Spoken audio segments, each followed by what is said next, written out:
नमस्कार दोस्तों जैसा कि मैंने आपको कुछ दिन पहले अपने वीडियो में बताया था कि बिहार की राजनीति में बहुत बड़ा फेरबदल आपको कुछ दिनों में देखने को मिलेगा। और मैंने यह भी बोला था कि बिहार की राजनीति में अपने आप को मुकेश सहनी मजबूत करने के लिए तुरंत ही जनता के बीच में जाने का प्रयास करेंगे। दोस्तों, खबर जो निकलकर सामने आ रही है वो चौंकाने वाला है और कहीं ना कहीं मुकेश सहनी इस बात को पहले ही भाप चुके हैं कि अगर चुनावी प्रचार और चुनाव की तैयारी अभी से नहीं की गई तो 2025 के होने वाले विधानसभा चुनाव में उनकी स्थिति फिर पुरानी विधानसभा चुनाव के जैसे हो जाएगी, जहां पर उनकी पार्टी बहुत ही बुरा प्रदर्शन की थी।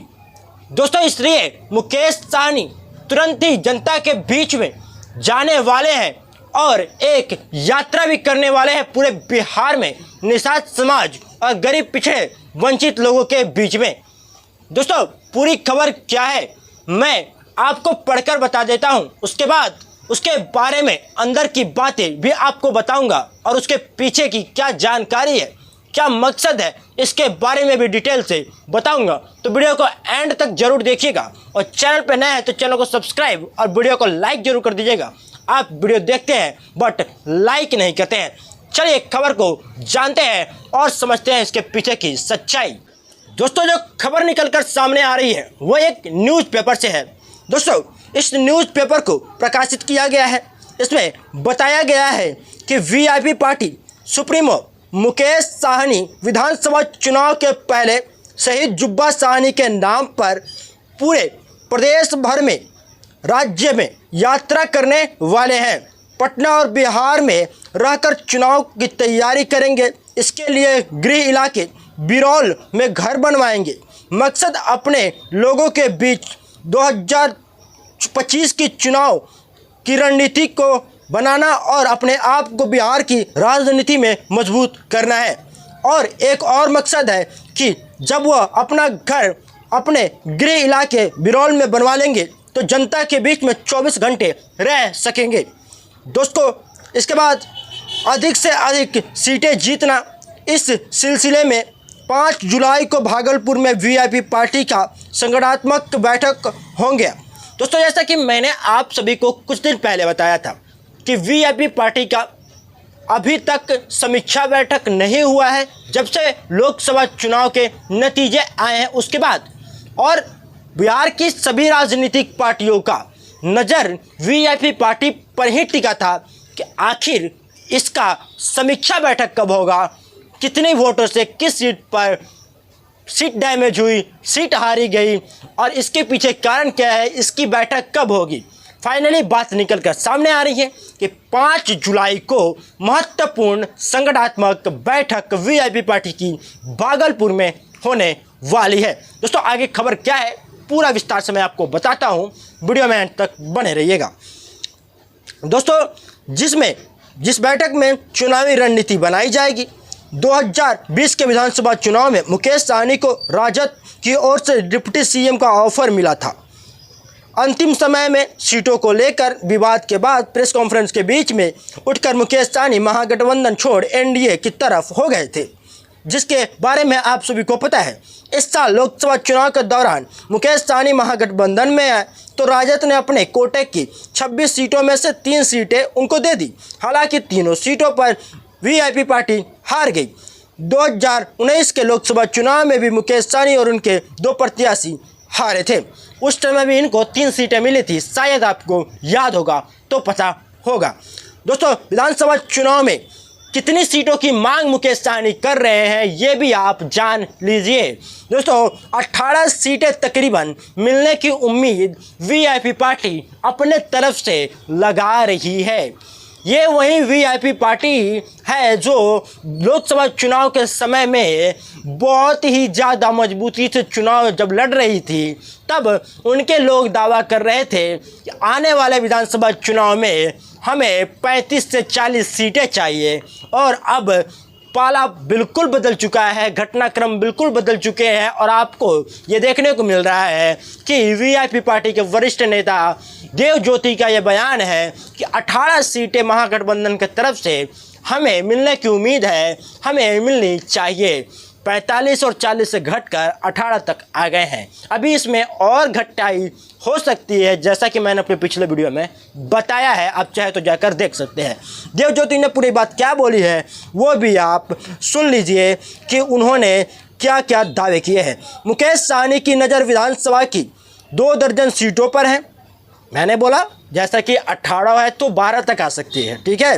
लोकसभा चुनाव में मिली 3 सीटों के हिसाब से कम विधानसभा की 18 सीटों तो मिल ही जाएंगी, ऐसा वीआईपी समर्थकों को उम्मीद है। पिछले विधानसभा चुनाव में भाजपा से हुए समझौते के बाद 11 सीटों मिली थी।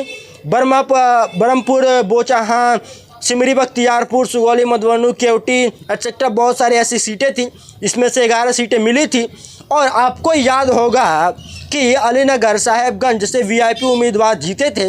हालांकि मुकेश सहनी खुद सिमरी बख्तियारपुर से राजद के उम्मीदवार से महज 1759 वोटों से हार गए थे। दोस्तों, वीआईपी पार्टी के राष्ट्रीय प्रवक्ता देवज्योति है, जिन्होंने बताया है कि अगले विधानसभा चुनाव की तैयारी के लिए मुकेश सहनी जी शीघ्र ही यात्रा पर निकलने वाले हैं। लोगों से जुड़ने के लिए गृह क्षेत्र में वह अपना निजी घर भी बनवाने की तैयारी में लगे हुए हैं। दोस्तों, ये रही पूरी खबर और मैं अब इसके पीछे की इनसाइड स्टोरी बता देता हूँ। दोस्तों, अमर शहीद जुब्बा सहनी जी के नाम पर यह यात्रा होने वाली है। पूरे बिहार में मेन फोकस तो निषाद समाज पर ही रहेगा, लेकिन पूरे बिहार के अलग अलग विधानसभा क्षेत्रों में जाकर यह यात्रा निषाद समाज को मजबूत करेगी और साथ ही साथ मुकेश सहनी को बिहार के एक राजनेता के तौर पर मजबूत करने के और कदम बढ़ाएगी। दोस्तों, आपको याद होगा कि विधानसभा चुनाव पिछली बार जब हुए थे तो मुकेश सहनी की पार्टी से वही प्रत्याशी जीते थे जो भाजपा के दिए गए उम्मीदवार थे, और मुकेश सहनी के अपने से सेलेक्ट किए गए उम्मीदवार हार गए थे और मुकेश सहनी खुद 1759 वोटों से अपने सीट सिमरी बख्तियारपुर से हार गए थे। दोस्तों, लोकसभा चुनाव लगातार 2 बार लड़ चुके हैं उनकी पार्टी, और एक बार वो खुद लड़े थे और उनकी हार हो गई थी। दोस्तों, इस सब बातों को देखते हुए मुकेश सहनी चाह रहे हैं कि क्यों ना पहले से ही बिहार के विधानसभा चुनाव की तैयारी में लग जाया जाए, नहीं तो बाद में फिर पछताने के सिवाय बाकी कोई सवाल, कोई जवाब बिहार की राजनीति में उनके लिए नहीं बचेगा। दोस्तों, आप सभी को पता होगा कि बिहार की राजनीति में अगर मजबूती लानी है अपने पार्टी के अंदर मुकेश सहनी को, तो केवल एक कास्ट की नहीं बल्कि पूरे समाज की राजनीति करनी पड़ेगी। दोस्तों, भले ही जुब्बा सहनी जी के नाम पर यह यात्रा निकल रही है और 18 सीटें मांगने का प्रयास किया जा रहा है देवज्योति के तरफ से, वरिष्ठ नेता वीआईपी पार्टी के तरफ से, लेकिन मेरे हिसाब से तकरीबन 12 से 15 के बीच में इन्हें सीटें मिलेगी।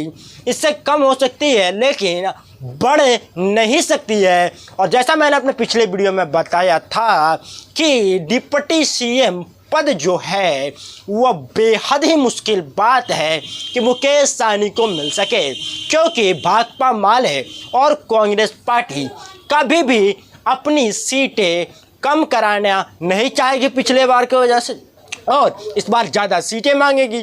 और जब ज़्यादा सीटें मांगेगी तो महागठबंधन की अगर सरकार बनती हुई दिख रही है तो उनकी सीटें भी निकल कर आएगी अच्छी खासी, तो कहीं ना कहीं वो डिप्टी सीएम पद नहीं छोड़ने वाले हैं।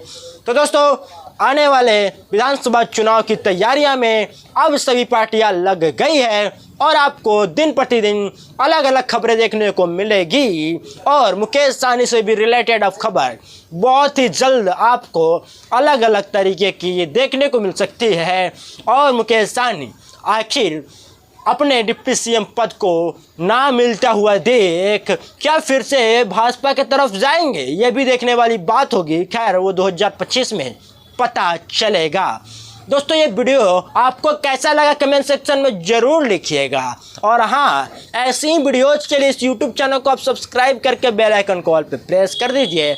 अब वीडियो को आप देख रहे हो तो लाइक ज़रूर कर दो यार, आप लाइक नहीं करते हो मैं डिमोटिवेट हो जाता हूँ, तो लाइक कर दो, फ्री में लाइक होता है, पैसे नहीं लगते हैं। और वीडियो को ज़्यादा से ज़्यादा हो सके तो शेयर कर दीजिए। चैनल पर नए तो चैनल को सब्सक्राइब कर लीजिए। मिलते हैं नेक्स्ट वीडियो में, तब तक के लिए धन्यवाद।